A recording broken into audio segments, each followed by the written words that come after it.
Diprediksi angin Santa Ana kembali menguat di wilayah Los Angeles yang terbakar pada Selasa 14 Januari 2025. Terkini petugas pemadam kebakaran Los Angeles bersiap untuk menghadapi angin kencang tersebut. Dengan adanya angin kencang tersebut justru semakin memperparah kondisi kota terbesar kedua di Amerika Serikat itu.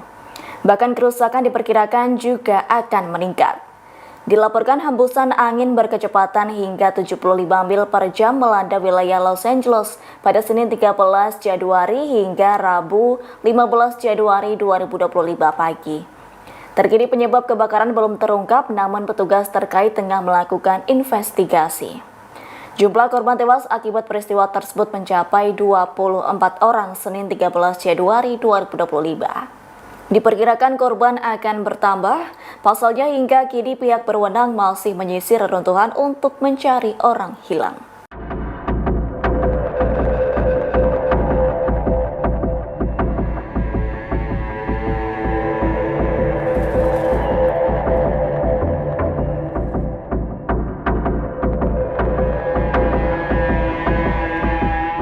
Download Tribun X sekarang, menghadirkan lokal menjadi Indonesia.